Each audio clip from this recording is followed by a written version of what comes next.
Recently, I found myself thinking about how a TV adaptation of The Bright Sessions is going to look. For those of you who don't know, The Bright Sessions, which is my favourite audio drama series, and all of you weird gem squashers who aren't listening to it should now be listening to it, is an audio drama about a group of young adults with special abilities, basically like the mutants from X-Men.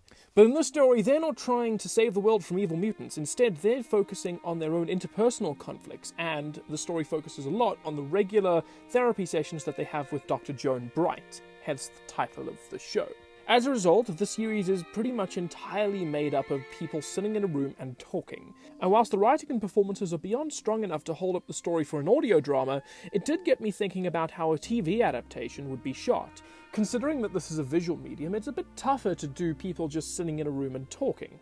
And as a pretentious film student, I'm always looking at ways of defining and evolving my visual style. I wanted to apply the most current version of my visual style to an episode of The Bright Sessions. Biggest challenge here is that I can't draw, so I've done my best to represent certain shots and characters enough to talk you through it, but it's still going to look kinda terrible. I'm going to be doing a direct adaptation of one of my favourite episodes, which is titled ID 46942, Asset Number 42. This episode features 4 characters and 2 locations.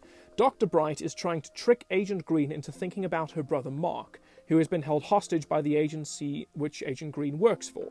However, one of Dr. Bright's patients, Chloe, who is a mind reader, is in the next room listening in on their conversation with a recording device.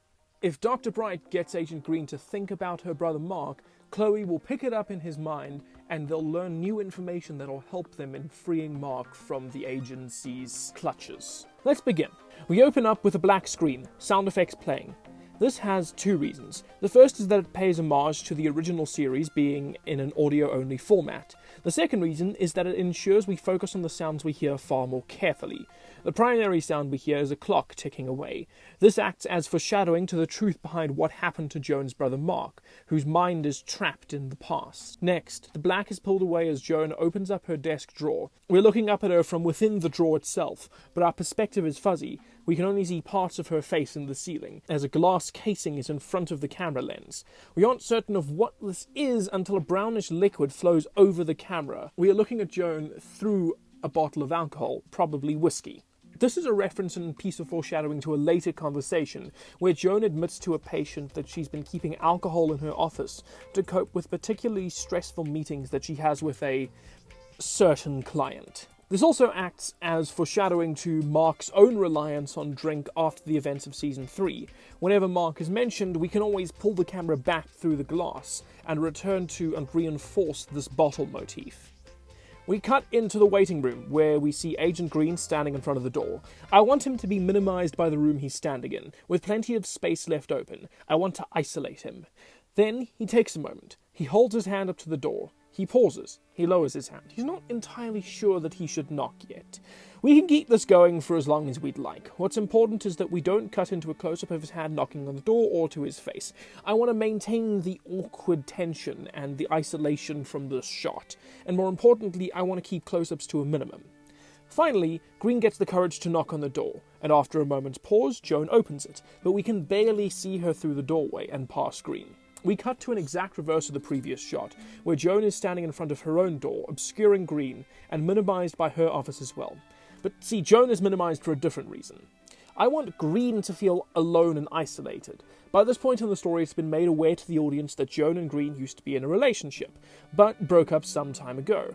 However, Green still very clearly has feelings for her. These feelings can be exaggerated by having him isolated in an office run by his ex-girlfriend.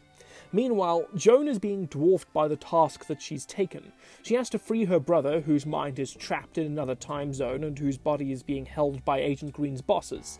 Not only that, but she also has the weight of responsibility she faces in providing emotional guidance and support to the people who are probably humanity's next evolutionary step. Her job, her occupation, represented by her office, is dwarfing her own personal significance in an episode all about what she as a person wants. Cutting between these 2 shots as they have their conversation also reinforces the rift that's opened between them. Like they're not seeing eye to eye, and technically we aren't even seeing them in the same shot. We return to shot 3 finally as Joan invites Green in. This is done to allow the previous metaphor to continue, and as they move to take their seats, I want neither of them to be seen in the frame together. I don't want either characters to share a frame during this scene. And we hold for a moment to allow for the audience to see Chloe as she enters the scene, sits in a chair, and turns on the recording device. When we cut back in, we find ourselves looking just at Agent Green, who sits close to the entrance, almost like he's already close to being thrown out the door. The bulk of the conversation these two have now, going through a checklist of atypicals that Joan works with, will be held by cutting between these two shots.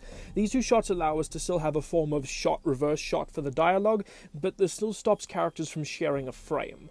There are several points where Mark is alluded to during the conversation, and whenever this happens, we can cut to a shot through the window, like I said earlier. This shot doesn't just act as a reinforcement of the bottle metaphor. This also allows us to see both Joan and Green in the same shot, but everything's blurry. The window is preventing us from seeing things clearly.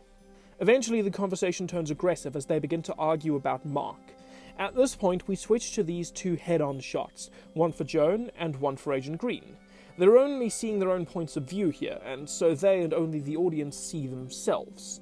But eventually we stop cutting between them and hold on Joan as the argument reaches its climax. The camera slowly starts to pull in. We do not cut away, even if Green tries to interrupt what Joan's saying. Until, at the end of the argument, we land on a close-up of Joan's face, the first close-up of the episode. This is a turning point for how the audience sees Joan's character, as this is a level of temper loss and personal understanding that we haven't related to her yet, which is why the close-up is warranted. Finally, she throws Agent Green from her office. We hold on a defeated Agent Green as Joan walks past him. They don't acknowledge each other, they don't look at each other, we don't even see all of Joan's body in the shot.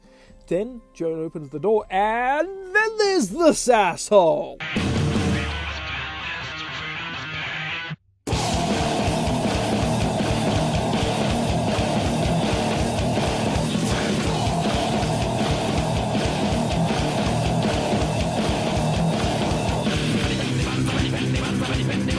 Damien has arrived!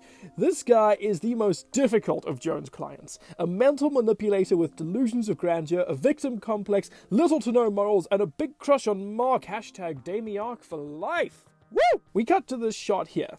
Damien is such a special kind of asshole that he deserves a special kind of shot. I don't know if you've noticed this yet, but I've kept all my shots pretty much dead on during this scene. Characters are shot against walls, we don't see corners or floors, nothing is seen at an odd angle, everything is fairly structured and orderly. But here we see a high shot looking down, we see the floor and two walls at once, everything's off, awkward and disoriented. The shot is intended as an outlier because the conversation with Damien throws Jones off of her game in a big way. You know, because Damien's a tool who has that kind of effect on people. Anyway, Agent Green finally leaves, and we cut back into the waiting room where Chloe has been sitting. Agent Green hurriedly greets her before finally leaving. Chloe reaches over to press a button on her recording device, and slowly, we cut into the device, hearing the ticking clock once again, reminding us of Mark. Now, it's entirely possible that none of this would actually work if put into practice, but this is how I would look at shooting it, given the parameters of how my visual style currently stands. The Bright Sessions is exceptionally well written and well acted, but from a visual perspective, it's 2-3 people talking about their feelings in a room, which isn't impossible to turn into compelling TV, and it has been done regularly, but it is difficult. From my perspective, if you're going to do that, then I figure then you should find a way to pack as much metaphor, motif, and meaning into every visual as possible, you know what I mean? Do you think I did it right, or did I just turn everyone's favourite audio drama into an overly pretentious film student mess? Let me know in the comments, I love all of you!